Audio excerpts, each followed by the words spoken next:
Esta mañana me detengo en una conversación con el procurador fiscal de la Federación, a quien le aprecio mucho que esté aquí y sobre todo su paciencia, porque habíamos acordado una hora más temprana, pero pues este programa Procurador no tiene palabra de honor y se nos fue pasando las entrevistas que hemos tenido que han sido fuertes. Y bueno, pues estamos ahora en la posibilidad de conversar, como lo hemos hecho en otras ocasiones, de temas muy importantes. Carlos Romero Aranda, gracias por estar aquí esta mañana y muy buenos días. Muchas gracias, Carmen. Un honor, como siempre, estar en tu programa. Muchas gracias, Carlos. Y bueno, pues sí, estamos siguiendo de cerca este momento tan particularmente importante para la cuestión fiscal. En tu carácter de procurador fiscal de la Federación, bueno, pues tenemos varias preguntas que formularte. Déjame tomar el hilo para entrar en materia de lo que leímos y seguimos de cerca. Declaró en conversación con Reuters la titular del SAT. Hay que decir que Raquel Buenrostro pues ha hecho señalamientos sobre ha descrito una nueva circunstancia, digámoslo así. Está hablando de una especie de cruzada para que la ley fiscal se aplique realmente de forma mucho más fuerte. Y bueno, pues la jefa del Servicio de Administración Tributaria le ha dicho a Reuters que las anteriores administraciones eran, pues, no un sola palabra barco, sino indulgentes, digamos, ¿no? Indulgentes con las firmas más poderosas del país. Y bueno, pues esto, desde luego, ha causado impactos importantes a las finanzas públicas nacionales. Esta nueva circunstancia que se está viviendo sería imposible de imaginar sin la participación de la Procuraduría Fiscal, del Procurador Fiscal de la Federación, porque se está recurriendo, digamos, a elementos legales que invitan a cumplir, digamos, las obligaciones fiscales. Si ese es el esquema, procurador, cuéntanos cómo es que lo han concebido, qué es lo que están haciendo específicamente y con qué resultados, sobre todo. Mira, Carmen, esto antes que nada es una instrucción del señor presidente que tenemos que acabar con la defraudación fiscal. Esto empezó desde el inicio del sexenio con el endurecimiento de las penas para la defraudación fiscal y equiparándola con delito que vulnera la seguridad nacional y delitos que se equiparan a la delincuencia organizada. El señor presidente nos ha instruido el tener que ir precisamente a cambiar la cultura tributaria. Había diversas firmas internacionales que pues simplemente hacían planeaciones agresivas y que en sexenios pasados simplemente se sentaban a una mesa y les decían lo que tenían que pagar, no lo pagaban, se iban a juicio y ahí terminaba todo. Ahorita lo que nos ha instruido el presidente es presentar querellas contra los esquemas de planeación fiscal que sean defraudatorios. Y es lo que hemos estado haciendo. Y con eso los resultados que hemos obtenido han sido considerables.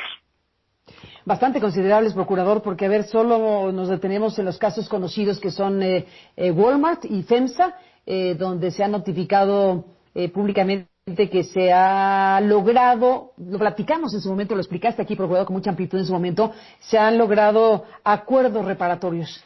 Retomemos el hilo de qué cosa es esto de acuerdos reparatorios. Empresototas como Walmart o como FEMSA han entregado al fisco cantidades millonarias respetables, 8.500 millones, del rango de 8.500 millones de pesos cada una, ¿cierto?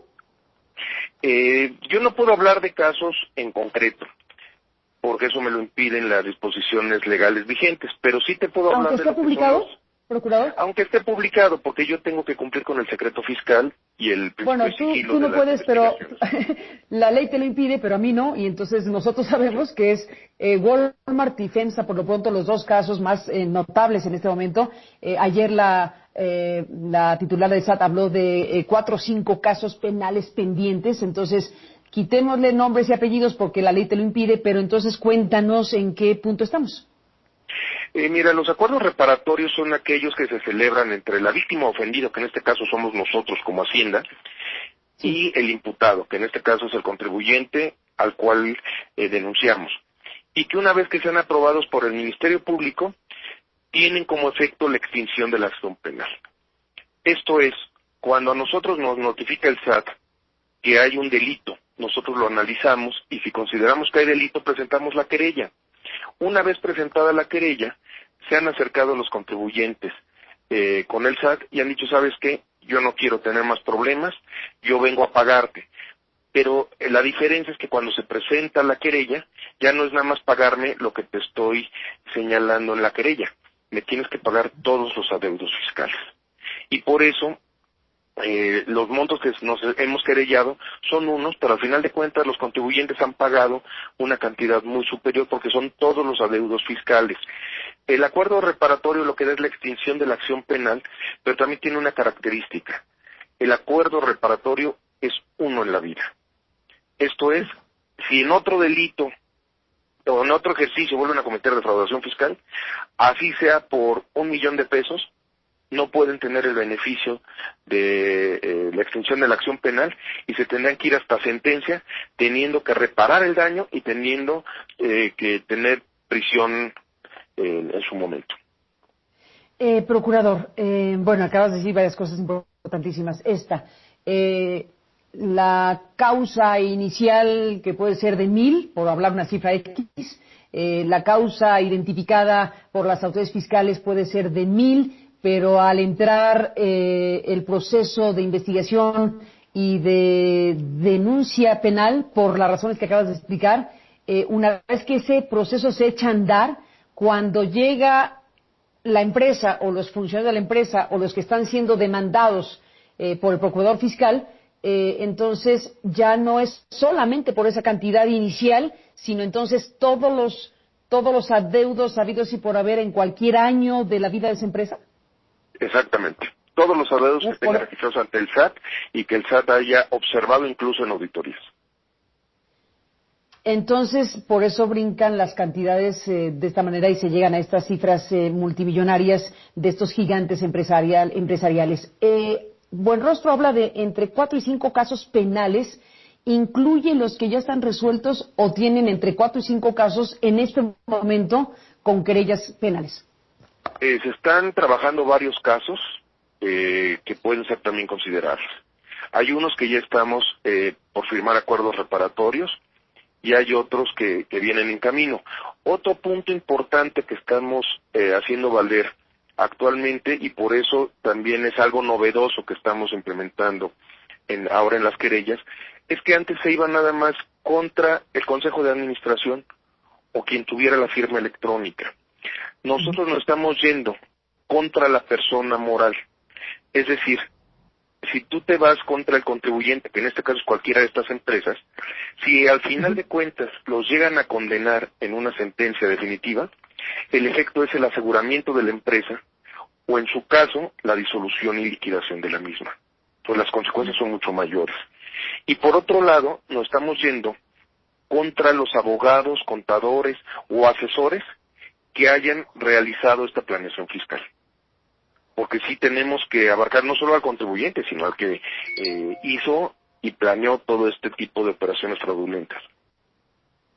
En este momento, procurador, que estamos hablando, no ha habido nadie que llegue a la cárcel. Todos los empresarios y diseñadores de políticas fiscales de esta naturaleza, ¿todos ellos han llegado a acuerdos reparatorios o hay alguien encarcelado? Incluso, no, todavía no llegamos más allá. Los procesos que hemos iniciado bajo esta instrucción del presidente, todos se han acercado a pagar. Incluso antes de que haya querella. Bueno, a ver, te lo voy a preguntar así, procurador, creo que en su momento lo platicamos también, pero aquí hay, bueno, las herramientas del Estado que se están utilizando, no solamente las que había, sino las nuevas creadas con esta tipificación de delitos.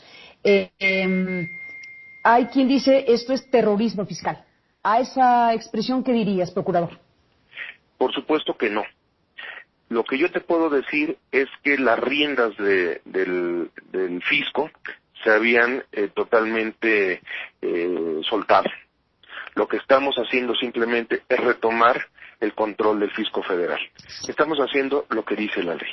Si no cumples y si no llevas a cabo el debido acatamiento a las disposiciones legales, pues no podemos nosotros permitir eso, razón por la cual simplemente lo que estamos haciendo es pedirles que cumplan con lo que dice la ley. Y eso al contrario, lo que da certeza para cualquier inversionista, para cualquier contribuyente. Procurador, déjame preguntarte cómo es la experiencia que has tenido como procurador en este ejercicio. Ustedes llegan, ven y dicen aquí hay un montón de incumplidos, ¿no? O sea, hay adeudos identificados desde ya y entonces ustedes, el primer paso que dan es un acercamiento a los grandes contribuyentes para invitarlos a pagar así amablemente. Luego, si no hay una respuesta rápida, viene un citatorio o de inmediato una denuncia penal. ¿Cómo es el procedimiento? El primer tema aquí es que todas las autoridades involucradas, estamos perfectamente orquestadas. Entonces, aquí se han iniciado diversas auditorías donde el SAT observa que hay omisiones muy fuertes de contribuciones. Tiene un primer acercamiento y le dice, oye, observamos todo esto, paga. Al no pagar o al no haber un acercamiento o una voluntad de pago, simplemente nos dan vista a nosotros para formular las querellas respectivas. Formulamos las querellas y en ese momento es cuando dicen, ¿qué crees? Siempre sí te pago. Entonces, no hay mayor ciencia en todo esto, ¿no? No, pues claro que no. Ahí lo que veo entonces es que los acuerdos reparatorios se dieron o se dan hasta que se presentan las querellas penales, las denuncias penales. Claro. Es precisamente una solución alterna de una controversia penal. Sé que ya lo dijiste, pero perdón que lo repita, que te pida que lo repitas, porque me parece muy importante. Tú dices, cuando un contribuyente, supongo que es para grandes, pequeños y medianos, o gigantes, ¿no importa el tamaño? No importa el tamaño.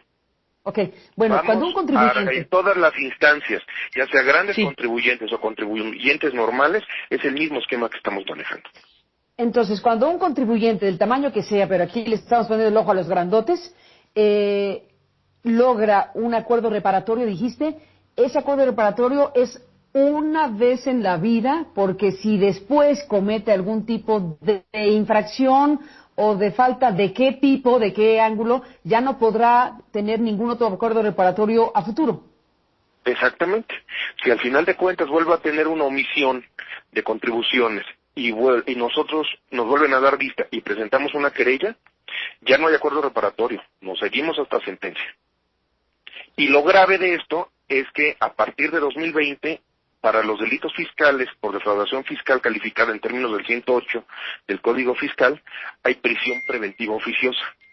Es decir, no va a haber acuerdo reparatorio, van a tenerse que llevar todo el proceso en prisión y en sentencia vamos a ver qué resuelve el juez.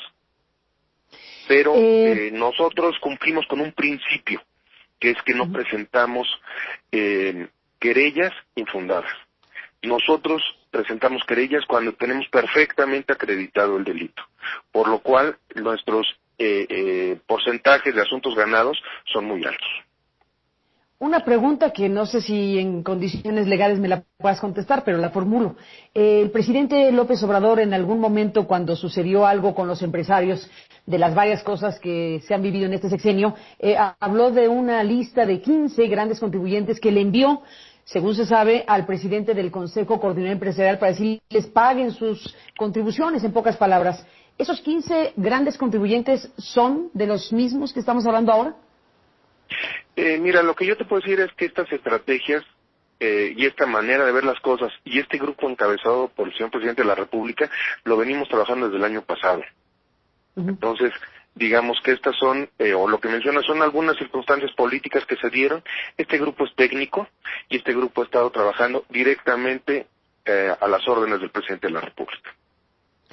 Una pregunta, procurador. De tu experiencia en este momento, ¿cuál es el tipo de conductas de omisión o de engaño o de qué naturaleza para poder entender qué tipo de de elementos han surgido en el comportamiento fiscal, digámoslo así, de estos grandes contribuyentes, varios de los cuales son pues transnacionales, hay que decirlo, de cómo se comportan en México, firmas de muy alto impacto a nivel transnacional. ¿Qué cosa se ha hecho? ¿Se omite? ¿Se miente? ¿Se va a paraísos fiscales? ¿Cuáles son las conductas? El delito propiamente es el que con uso de engaños o aprovechamiento de errores omite total o parcialmente el pago de una contribución.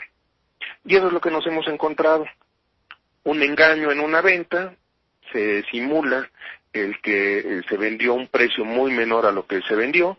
Al momento en que se hace un avalúo, resulta que es un precio 100 veces mayor y se determina el impuesto omitido, pero nosotros ahí podemos cuadrar precisamente la defraudación fiscal. En otro de los casos donde no registran todas las operaciones que tienen y hay mucho mayores actos o actividades grabadas para efectuar el impuesto al valor agregado, lo mismo, el que con uso de engaños o aprovechamiento de errores, o los que se llevan a paraísos fiscales y no pagan las contribuciones respectivas y nunca pueden acreditar que pagaron allá el impuesto respectivo. Autoridades coordinadas, has dicho, procurador. En este esquema participa, pensando en los paraísos fiscales y en las herramientas que tiene esta herramienta del Estado, la Unidad de Inteligencia Financiera. ¿En este tipo de circunstancias participa? Sí, con la UIF tenemos una comunicación permanente, lo mismo que con el SAT y con Consejería Jurídica.